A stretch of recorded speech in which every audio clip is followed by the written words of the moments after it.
So I have maybe 3 points to share. The first is I want to share with you why the Professor Wen just shared why we emphasize on rural reconstruction to rural revitalization. Although that's Chinese experience, but I think we share the same situation now, because all the Asian countries are agricultural based in a large with large population. So whenever we adopt the Western-centric developmental approach, often we see the destruction and the negative impact in the rural people, rural communities. So that's why in the past 100 years, there are often a lot of responsible scholars and also young generations started to rescue or to save the country by joining different movements. So as Professor Wen shared, the 3 waves of rural reconstruction. First is a more responsible scholar-led. And this actually, when we share 100 years, a lot of figures appeared in my mind.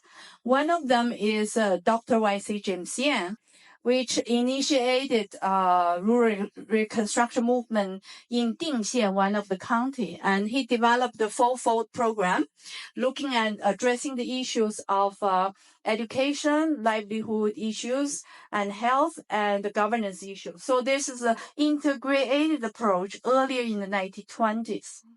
But this is more development approach. But there's another one.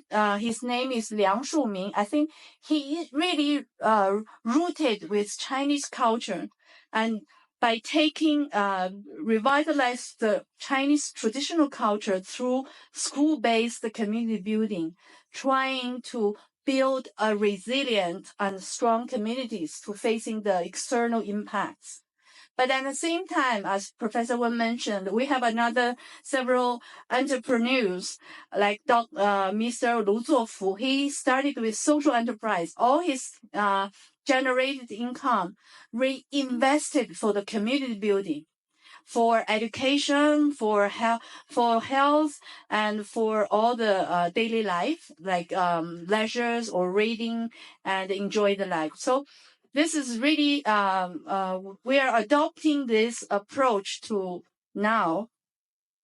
And this is, then Dr. Yan's in 1940s already started to promote rural reconstruction to international. So we have first wave of internationalization of rural reconstruction through Dr. Yan's experiment, first in the Philippines, then lead to different countries like in India, and Zhang led the rural reconstruction in Nepal. There's also Thailand, Ghana, and etc. And in China, we started the third. The second is more the cultural, is the revolution, really speaking the time and the situation we require us to take different approach. So at that time, it's really kind of fighting with arms to really get our rights. But when we started the 21st century, and new rural reconstruction movement started in China.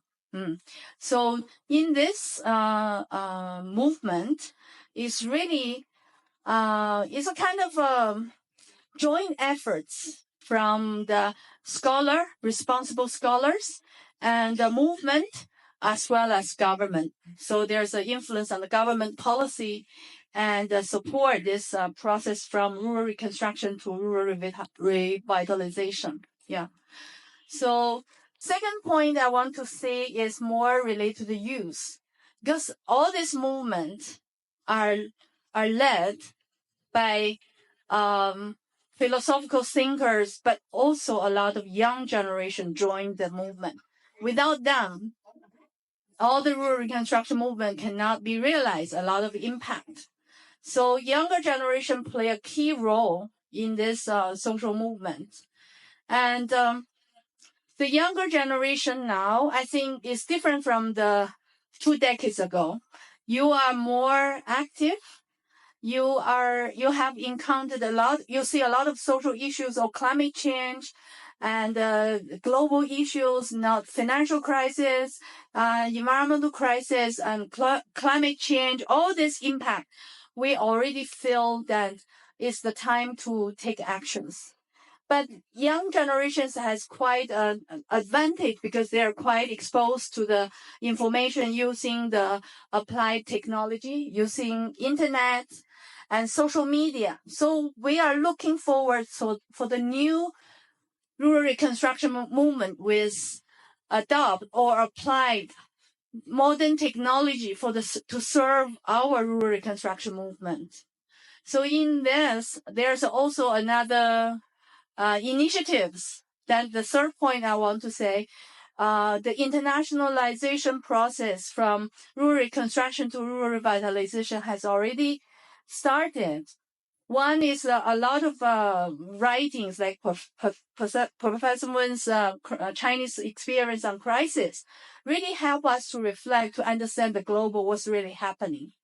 But at the same time, the social movement level, Philippine Rural Reconstruction Movement, China Rural Reconstruction Movement, and Nepal, we established a platform called Rural Revitalization, Youth and Social Enterprise. And this platform is exploring social enterprise as a pathway to contribute to the rural revitalization in current Asia.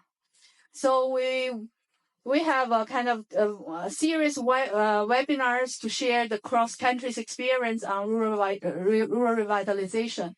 We are also to expanding our exchange program with Southeast Asia, later on South Asia, for our cross-experience sharing and for solidarities to come together to really achieve our goal for the common prosperity and coexist with nature in harmony, as well as global peace. So I welcome you, and later on, if you want to join this platform, you can come to me and scan this code, and we can have some more in detailed sharing and interaction. Thank you very much.